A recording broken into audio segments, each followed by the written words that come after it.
Hey everybody, welcome back to my garage. I'm OK Fixer. We're going to be working on the 1970 Beetle chassis today. It goes on that body. You can't see it right now because it's highly protected due to the fact that it's in my garage where anything can happen and usually does. So we're going to get on this chassis and we're going to work on the back of it. Inside those two little arms right there are some bearings. We're going to take that shaft out of there and we're going to examine and re-grease our bearings. I'm not interested in taking them out unless the races are tore up and the bearings are tore up. So I'm not going to mess with that. We're going to have a look at our brakes. If possible, I'm going to use our spring kit. And remember, this car stopped before, okay? And you know, setting for 10 years doesn't destroy the spring kit and the brake shoes. I'm sorry, it doesn't. Wheel cylinders are another thing, yeah. We're going to replace those brake lines. I think I'm going to keep with that upper brake line because it's out of the way. It's pretty clean. It's not rotten. The other two show signs of wear. I'm not going to get into my suspension either. Those arms and those, what am I looking at? You know what they are. I'm not taking that stuff apart because I'm going to leave that sleeping dog lie. I've been in this car and drove in this car, and it doesn't make any squeaks, so I'm not going to fool with it.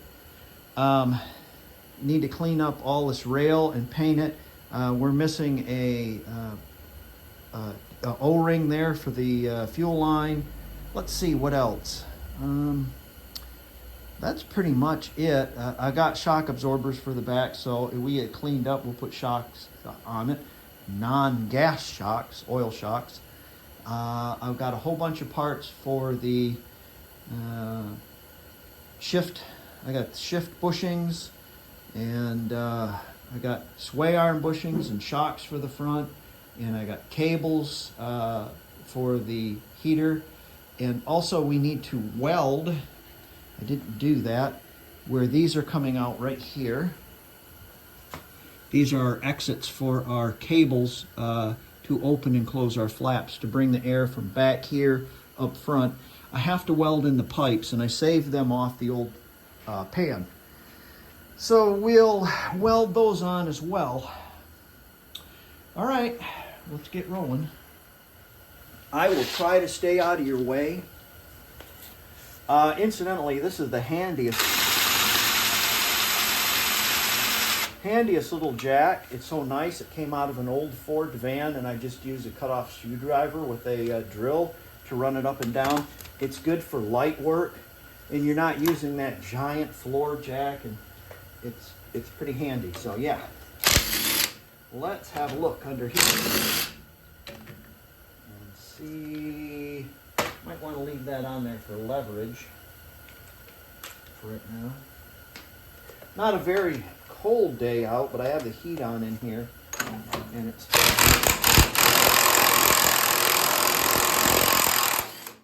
getting warm. Like I said, I used those and I took the chooch out of them, heating them up. So somebody told me on my forum there that I should get a torque multiplier, and I always look at those and then I just forget. But those are so slick, those torque multipliers. If you ever take tire off of one of these,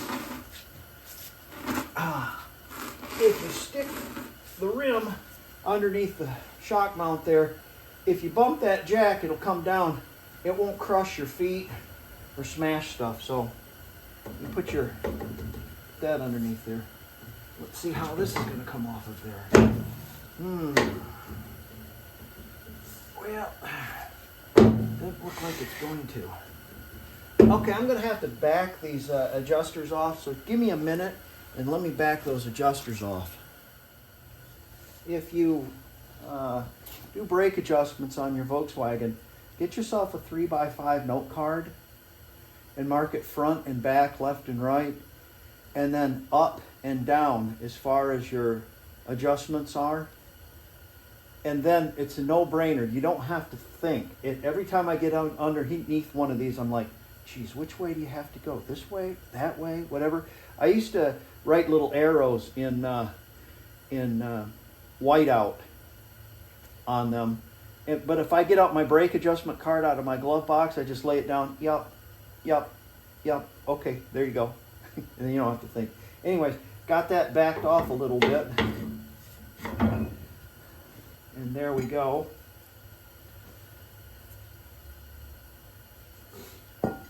Hubs look like they're in pretty good shape. Reasonable shape.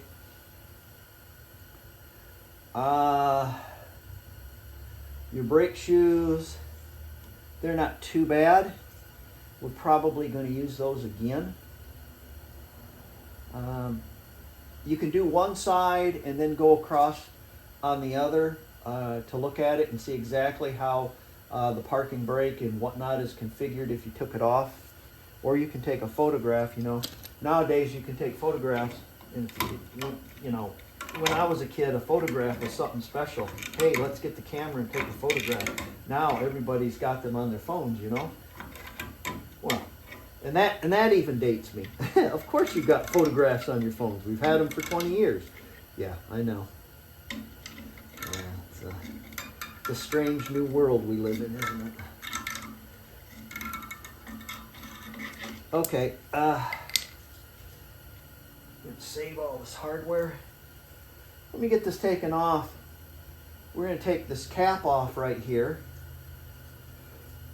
And then the whole brake backing plate should come off.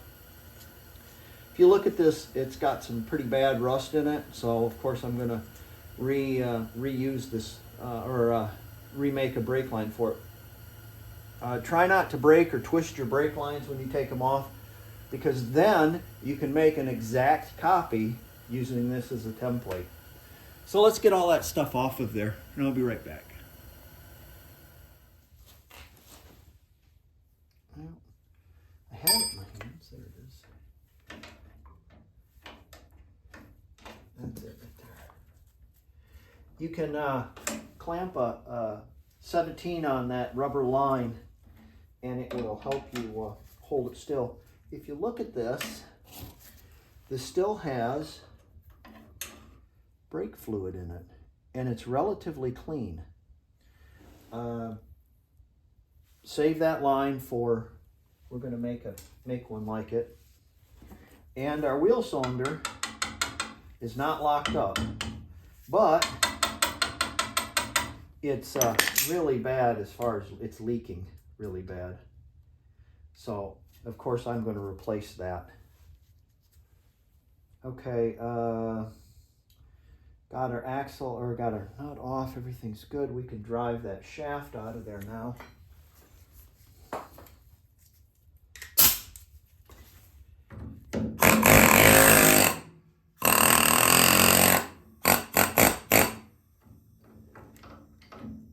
Come on, give it back. Okay. There's our axle collar. That collar is going to go in that seal. And then, our brake line. Brake line is fine. Not seized up, not frayed. So we're just going to clean that up, lubricate them, and use them again. Take the, these are 14s.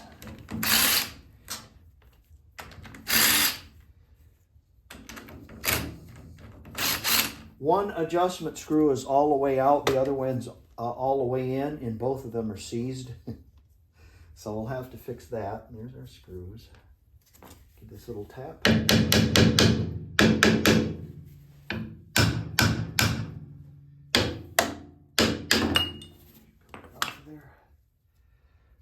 That. Have some sort of rubber piece here. Don't know what that is. Here's our seal. gasket. Kind of afraid. I'll have to check into seeing about getting some of these. Probably should have rear wheel seals. I'll look at them and see. Here's our bearing.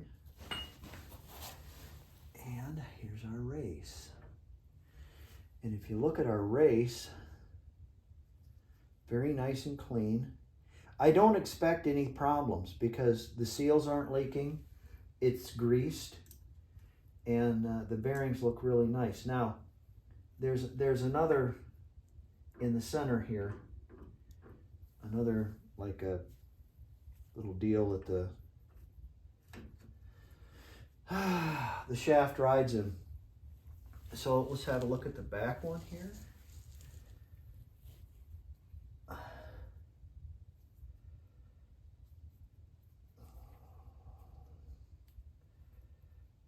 The back seems to be greased very nicely.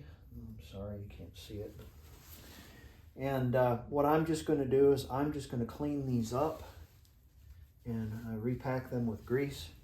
I'm going to examine the seal wherever it was that I took it off, this little rubber piece, and see what's up with that. See if I can get another one, and use all this over again. Yeah, it doesn't look too bad. One thing I wanted to show you is this. Oh, I'm just going to kind of lay these off to the side, clean them, and put them back on, so I don't have to undo the parking brake cables. I wanted to ask if anybody knows what this is. See that right there? See that little bar? Yeah, right there. The other side has one as well. See it? It's got a hole in it. Kind of a, which is a round hole. I don't know what it's for though. Kind of weird. I don't know what it's for. Huh. I looked in the book. I didn't look very long, but I looked in the book and yeah, couldn't find out what it was for.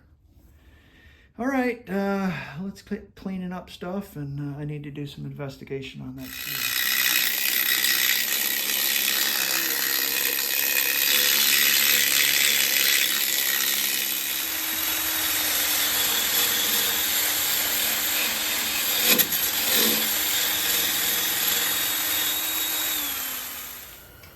All right, disconnected that flex line up there, kind of did a wire wheel job on stuff.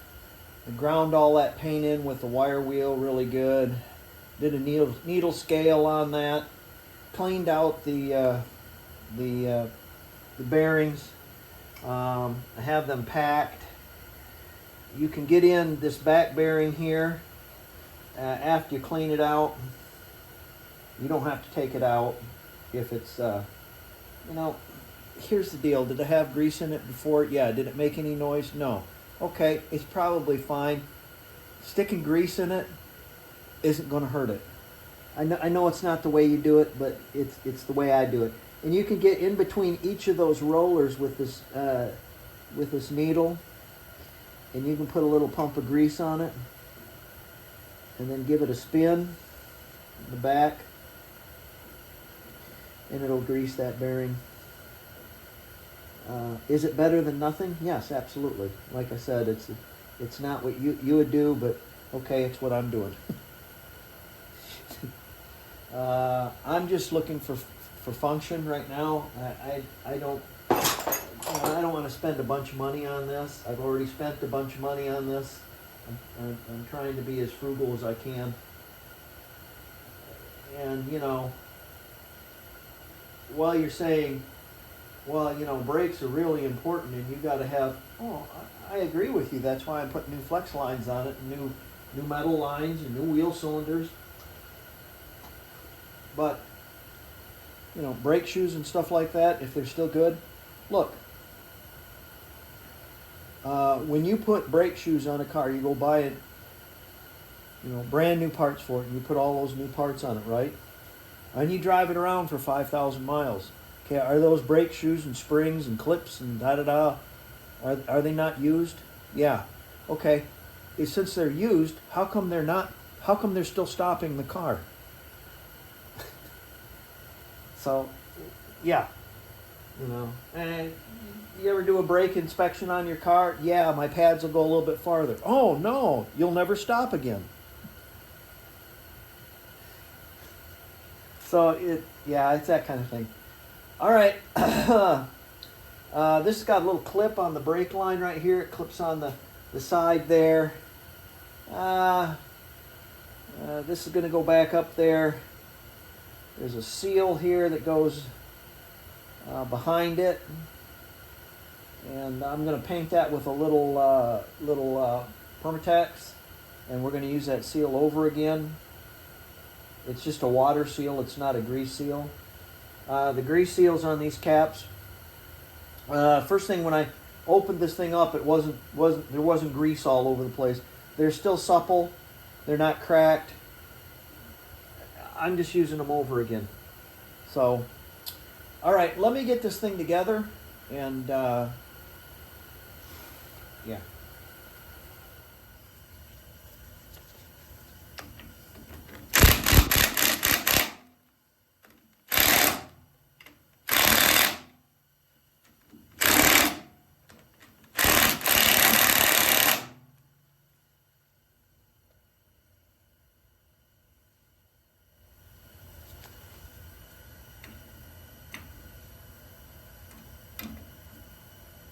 I don't know how much that delivers. So I can kind of feel that. I'm sure there's a torque to that, but yeah.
Leader screws in the way. Get that out of there.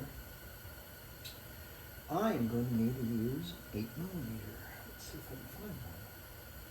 I have one right here. Hold on a second.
I don't have the parking brake connected up there. That's why this slides back and forth. It's not like the cable's broken or something.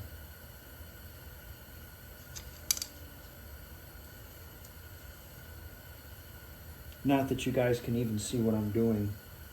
Because I got the cameras pointing in the wrong direction. There, how about that? Does that help?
Loose because it's not on, that's why.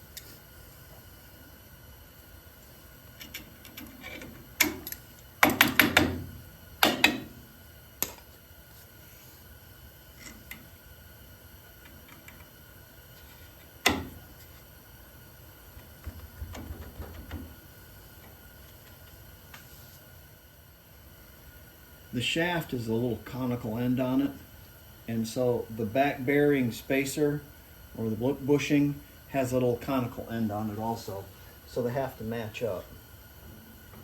Now when you put this in, you're going to have to reach in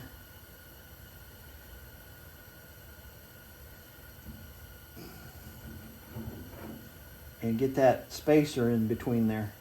While you get it in there, get that spacer in there, and you got some grease on your fingers, you can grease that seal.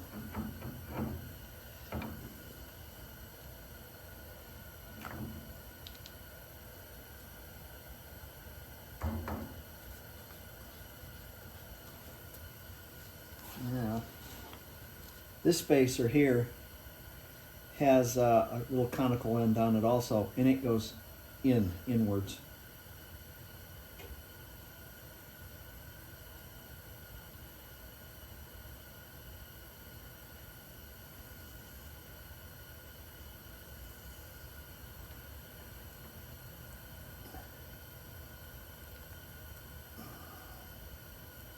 Now I got to wipe up all that grease.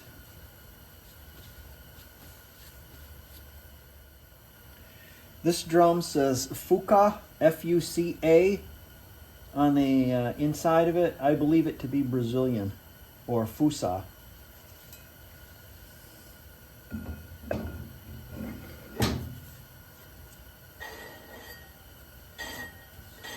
We'll have to give those an adjustment.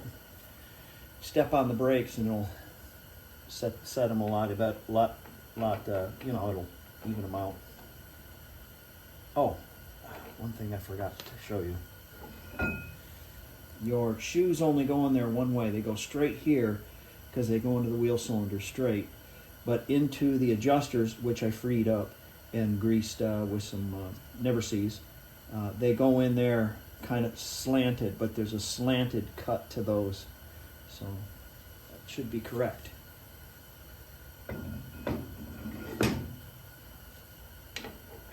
I've got some new keys also.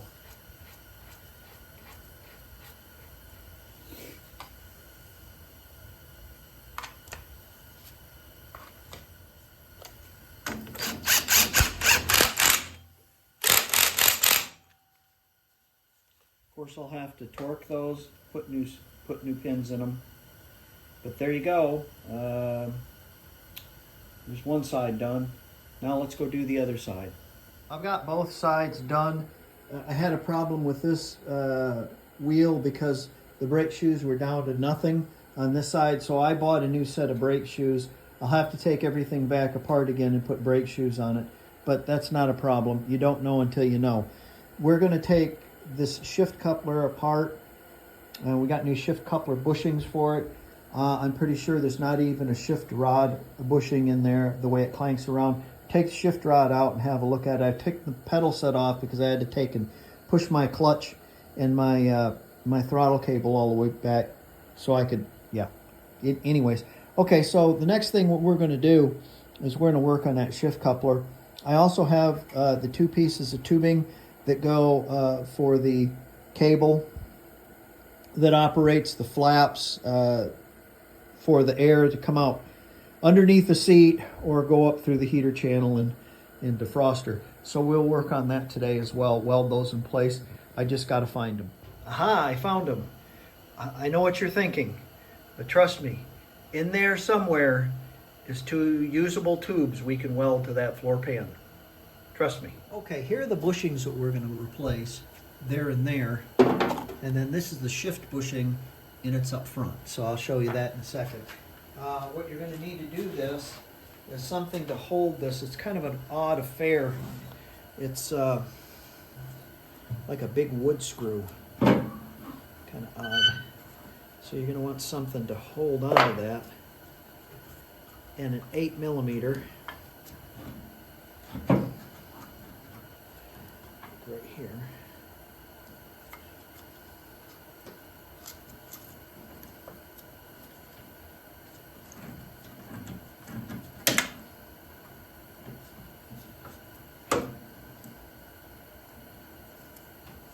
A lot of people buy the whole unit, but I don't ever do that. There's the big wood screw, and then this should just come right out of there. Should, but it doesn't. All right. You can tell by the racket this is making how much nylon bushing is left that this shaft is riding in. And of course, the answer would be none.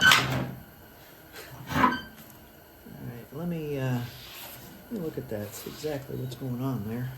I should come out of there. It's really schlocky, though. Let's see if I can take that out of there. Oh, that's right. It's got a kind of a pin of sorts. Yeah, I forgot about that. Been a while since I did one of these. Save the washer. Isn't that a great noise I discovered? And there it is. And you can see how whopped out these are. These are just tore all up really bad, so we're going to replace them. You want to save the bushings. I don't know if it has, if I need to or not. I'll have to look at that and see if I need to save those bushings. I don't think I do. I think, yeah, no, I don't need to save those bushings at all. Those take up whatever slack. Okay, then this should just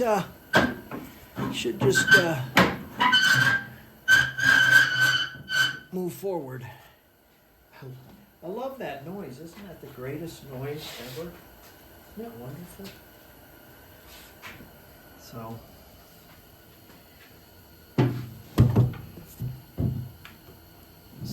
reach through this. Sorry about that. Get you where you can see. We're going to move that forward.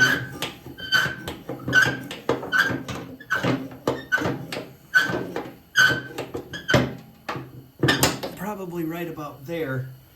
We should be able to grab it up front because that plate is off. So let's have a look.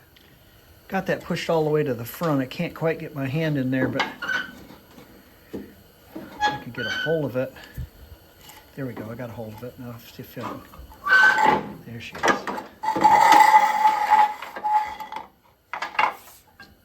Nice. You have to clean all that rust off of there. Brother Brian would clean these and then take them down to the powder coaters and have them repowder coated, but that isn't in the script for this movie. So I'm just going to clean it up and oil it, and it'll ride just fine as long as it's got a bushing in it. Incidentally, oh, here's what's left of the bushing. Here's some bushing. Anyways, okay. Incidentally, Brian, I haven't forgot about you. I did send those plugs. I went out to the other Beetle, and it had also had some plugs on the wheels. And I grabbed a hold of one of them and it broke in half. And I didn't have any time and already had the package sealed up. So when I get to that other car, I will pry those out as gingerly as I can, and I will send them on to you as well. I might even do it earlier. But, okay, let's take this and clean it up. All right, I gave it a little wet fur on the wire wheel, and I shot it black, except for the last 4 or 5 inches or something like that, where this is going to move in that bushing. That's going to be greased. So all the rest of it's protected with some black enamel. Good to go. Okay, let's get that bushing, that little white bushing, in that hole. Whee! This is going to be fun. I remember doing one of these one time, and I was thinking, for some reason it goes in this way, and it doesn't. It goes in this way.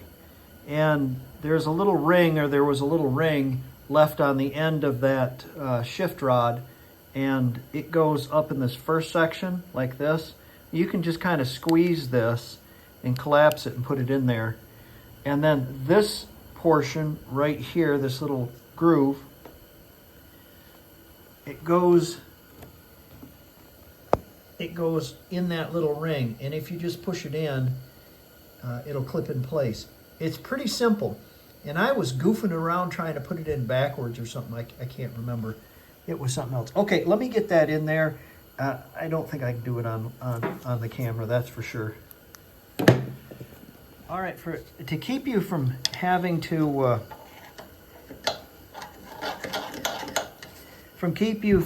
fish that out of there, get yourself a long screwdriver, put it on the end there, and just let her go, okay?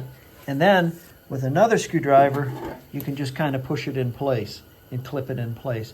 But this keeps it through that hole, and it won't drop down into the bottom of the beam. That was very simple, clipped right in there, real easy. Now we'll probably put some grease on that when we get ready to shove this thing home, but we got to wait for the paint to dry and kind of grease up the end of that where it's raw metal, and that way it'll move really easy. Okay, let's do the back one.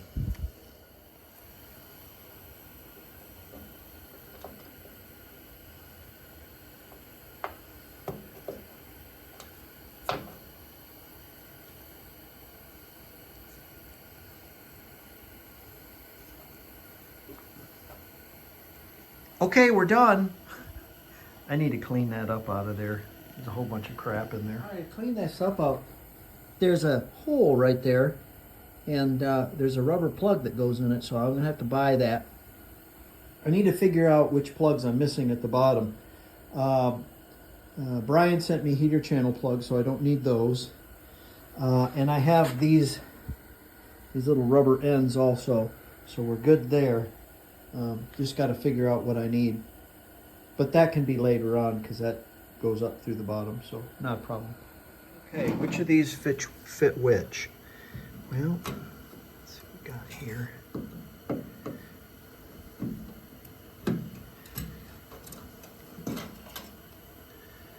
Let's cut that wire off.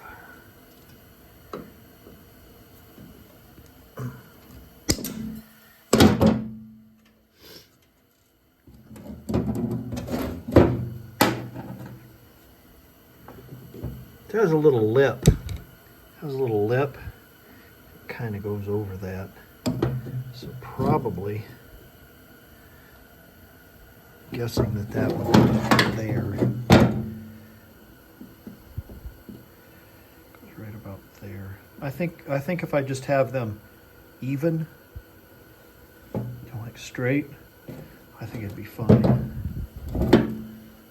This one here.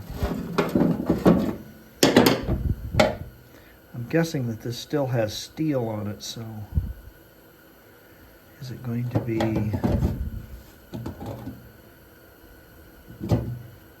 that might be part of the battery tray. This one might go here.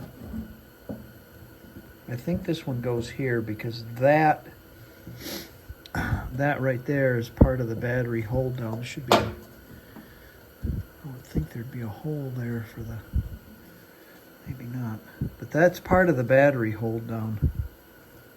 So I'm betting that this one goes here. Yeah. Okay, let me separate this tube from that. This one will go on the other side. And we'll do some grinding and welding.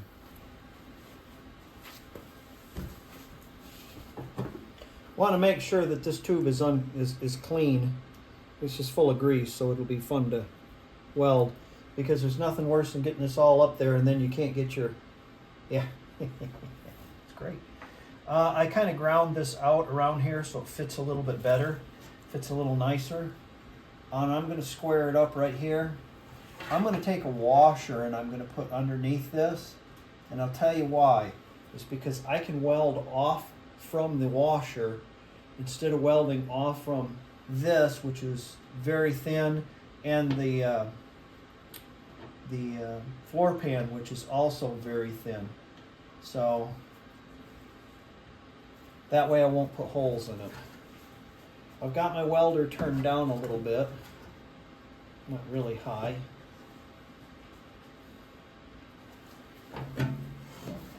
So away we go. Watch your eyes.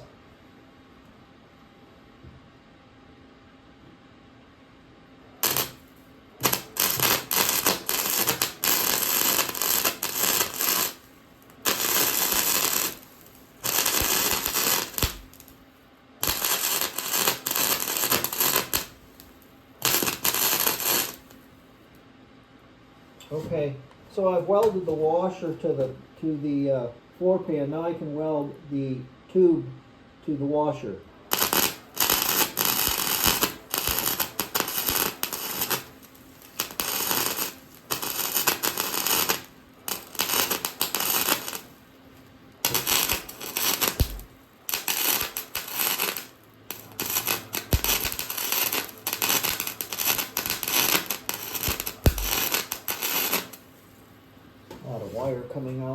big feed going on. Okay, now I'm going to do the same thing for the other side because I'm a big believer in overkill.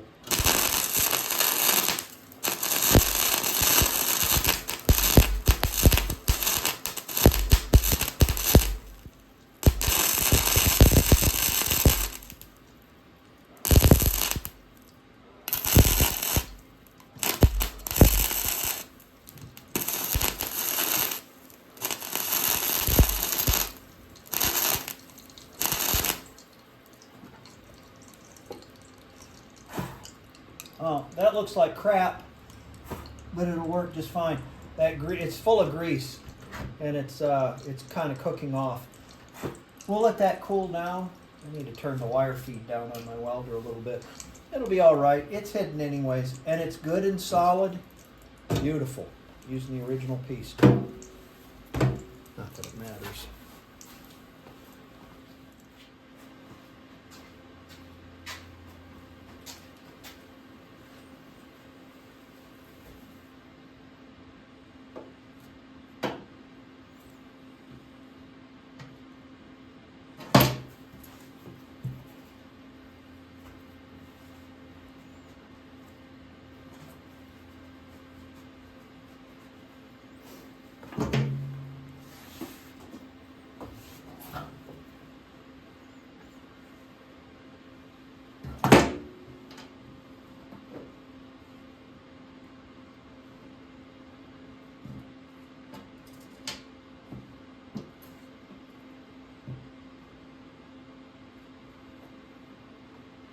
Watch your eyes.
Smoking. Look at it smoke. It's smoking. Wow, that ought to be perfect.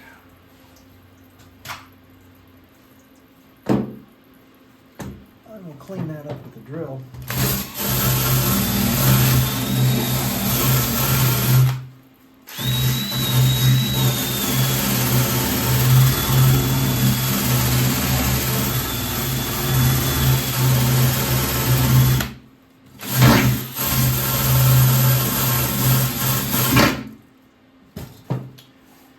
And we'll coat it with some more red enamel. There you go.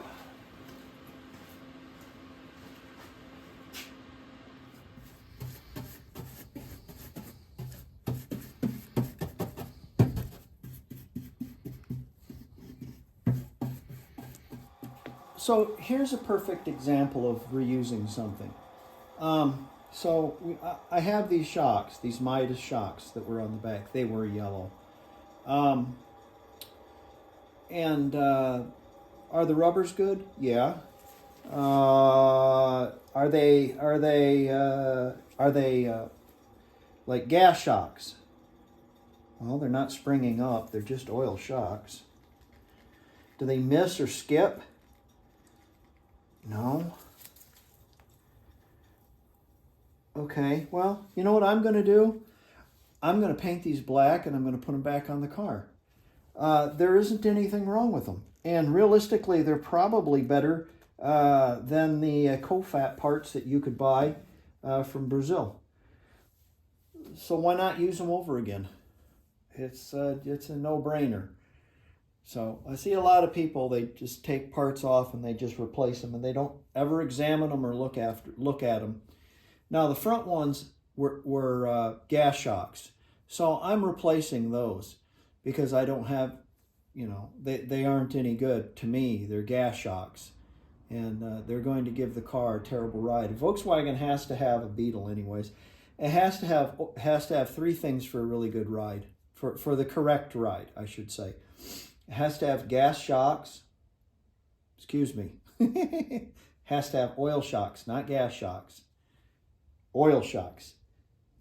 Not the rebounding gas shocks, oil shocks.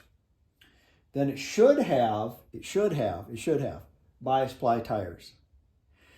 And if you've ever checked the tire pressure in your glove box on Volkswagens, it's ridiculously low, something like 17 and 22 or something like that. So put gas shocks on these radial tires and 35 pounds in your tires, and it's going to ride like a lumber wagon. I'm going to paint these and use them over. Sometimes you can find deals on Rock Auto, really good deals. This was a closeout, and it just said name brand jobber, all right, for these brakes on the back. So I got these, I got really nice brake shoes for the rear, and they were $4.95 for this pack, CarQuest. How Rock Auto gets you is shipping, because it costs $10 to ship them. But still at 15 bucks, they're $10 cheaper than AutoZone on the corner for their cheapest brand. And so you really can't beat that. As long as you've got a little bit of time, they can ship it to you. 3-day shipping on this. And another thing Rock Auto does that really bothers me is you'll order a whole slew of parts, and you'll look at them and just say, gee, which ones are going to come from this warehouse? Because there's like 5 or 6 warehouses for Rock Auto. And you'll think, gee, can I get them all to come from A and B warehouses? Or let's see, I'll search around and look. And you'll have 3 of them lined up, and they'll all be coming from warehouse A. And then you'll order one more part, and then all of a sudden, it'll shift. And it'll be one from A, one from B, one from C, one from D. So you have 4 different shipping carriers and 4 different shipping costs. Yeah, so yeah, it's kind of frustrating when they do that. Anyways, nice brake shoes, CarQuest, and I'm sure they're Chinese because nothing's made in America. But very nice. 15 bucks total with shipping. What a deal. Okay, let's get these shocks on. Oh, I know you're not going to believe this, but the big part goes to the top. And now we can put these new brake shoes on. This one right here was really thin, the front. Usually what happens was one side's really thin and the other side's reasonable. You've got one of the pistons froze up in your wheel cylinder. Either that or your wife is playing parking brake bingo. You know what parking brake bingo is, don't you? Honey, the car doesn't have any power and it's smoking. Well, is the parking brake on? Hold on, let me check. Yup, the brake's on. Bingo! Well, that was fun, huh? Okay. About the only thing I can do right now is put my transmission in, because I have to have my transmission in order to have my throttle cable, my clutch cable out, and I'm not going to put new heater cables in, because if I do that, I'll bend them screwing around with the transmission. It's just a big cascading thing. Can't put the shift rod in unless transmission's in. I can't put the pedal set on. I can't put the master cylinder back on. It's just, everything transmission next. Okay, yeah. I put a new mount on the back there, and I put the rubber piece back here. I left this ground strap loose. There was some of you commented and said I need to change this ground strap because they're not very good. or get a different one. This one will be just fine. This one, it's not frayed really hardly at all, and it's a good conductor. But I went out in the salvage yard and I looked for some ground cables, and I did find this, but I didn't like the idea of a big red wire underneath. Yeah, no. What I was looking for was from a Jaguar. Jaguars have braided cables like that for their ground cables. You put their batteries in the trunk. Some Land Rovers, Volvos, Mercedes, BMWs, and Jaguars, they put their batteries in the trunk. And here's a really nice ground cable I could just use for a ground cable. It's got a beautiful, it's a German.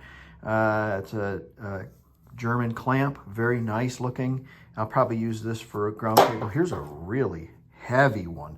Same thing. I think that's a little too much. I think this will work just nicely for a ground cable for us, or this one's a little heavier, I think, maybe. Nah, it's the same. These are from Mercedes. Anyways, let's get this transmission in. I was having a look at our backup light harness. It's been spliced. It's got connectors on the end. You know, I'll either make up another one, or I'll go in the backyard and steal it from that other Beetle back there.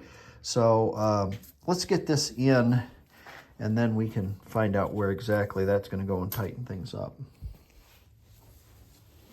So I got a new clutch kit today, shipped to me. I think this was $90 with shipping. Pressure plate, clutch, throwout bearing, bearing that goes in the, I don't need that, and some grease for that bearing. Pilot tool, $90 from China. This is another closeout. It was a perfection set, and they're designed in the US but made in China.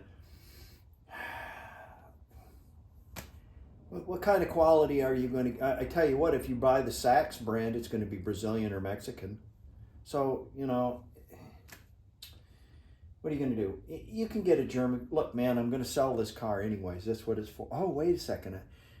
I swear I alluded to that somewhere down the line here, that this car's, you know, I'm going to let somebody else enjoy it. So, you know... So I got my eyes on a different prize, and it sure isn't one of these. No offense. You know, I might save the one in the backyard for myself. Don't know yet though, but you know, this will be just fine. I swear, there's nothing wrong with this clutch. Anyways, I gave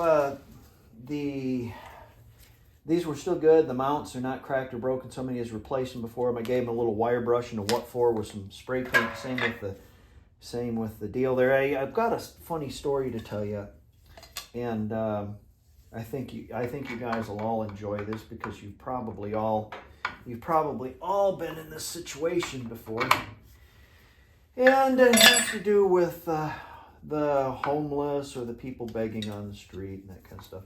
And generally, you know, hey, you know, I'm a compassionate kind of guy, and if I'm flush and I see somebody who's really hurting, well, you know, I'll help them out. Okay, all right, you know, I'll buy them some food, and you know, go to McDonald's and buy them a Happy Meal and put $5 in it or something, and give them a bottle of water. Or, you know, I see somebody, but you can really tell the ones who need it, and you can tell the ones who don't. And the ones who don't, in my opinion, are the ones that can be working if they choose to work.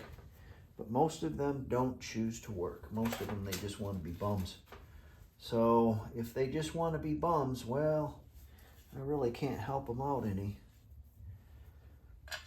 So, but you can tell the ones that want to work. So I help them out. Anyways,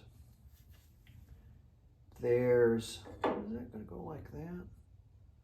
Why, that's going to go just like that. Right next to the bank. That's pretty convenient, isn't it? Right next to the bank. There's a couple of ladies who are working, and they're of some sort of belief or religion or whatever, that they wear skirts, and I'm pretty certain they're Muslim. The wife says they're gypsies because she's, you know, been around them enough and whatnot like that, whatever that means. So we pull up in the bank, and she goes to the ATM, and you know, these women are watching her. She goes to the ATM and gets some cash, you know, the money, whatever she needed. And we pull out onto the street, and one of these girls, she comes out, and she's stopping by every door, and of course she's seen the wife, and she's counting her cash. I don't pay any attention to her because I'm not going to give her anything. I know what she's doing. You know, she's probably put out there because her man told her to go out there and do that, and whatever. Got a sign that says, "I got 3 kids," blah blah blah. And the wife is counting money, and she's watching it, licking her lips, thinking that she's going to get some of it. The light turns green, and we just take off.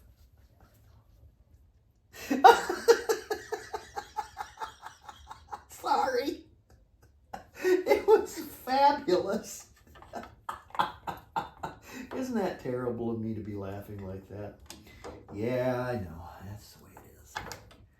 All right. Well, let's get this buttoned up here, and I'll get right back with you. I gotta find some washers. Probably be a better idea if I did more working and less talking. Gotta take this off and turn it around. Oh, you'll think? Oh.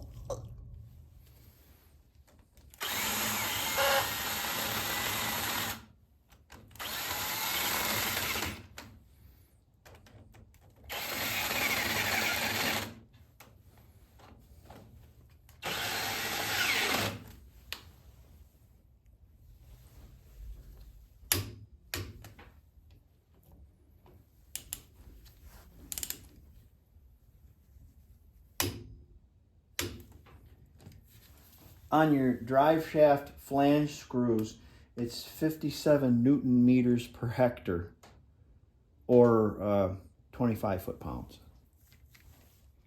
You know, I don't understand why a feller, if he is going to take and restore one of these, or, you know, I mean, even if it needed a lot of work, say it needed front end work and it needs some pan patching and a master cylinder and some tie rods and brakes and transmission work and da-da-da-da-da. Why wouldn't you just pull the body off? I mean, it's so easy. It's just right here. I've done these up underneath the car before. My God, yuck. Anyways, I don't know why they just wouldn't pull the body off. It's just so much easier. This is going to be the end of this video, this snippet right here. We got our CV axles on. We got them torqued down to 25. I got that plate flipped around and everything good there. A couple of things that we need to do. We need to put our Bowden cable in there. Someone said something about some washers I need to put in there. If you can give me a page number in the orange manual and let me know where that's at, I'll investigate it. But I looked and I couldn't find anything. So have to put our Bowden cable, our throttle tube. We need to put our shift rod in, our pedal set on, our shifter on, although that shifter is going to have to come off because you can't, it interferes with the lift that I have. So then we have parking brake. I don't know. I'll have to look at how the lift is on the body, that little frame I have in there, and see if that's going to interfere or not. I can't remember if it does or not. I don't think it does, but it may. Parking brake. I got some new parts today. I got the cables for the heat and the defrost, so I've got those. I've got me a bottle to feed the master cylinder so I can bleed that. I got a sway bar bushing kit. I got these for my front shock absorbers. These are Brazilian, but they are not gas. They are just oil shocks, and they screw into there, and it's kind of like the old style. I've got some brake plugs, and I have a steering dampener also. So I can put all of that together in the next video, and then I'll have this chassis finished. I'll have it all ready to go. I might buy myself a can of some Rust-Oleum and go over this again.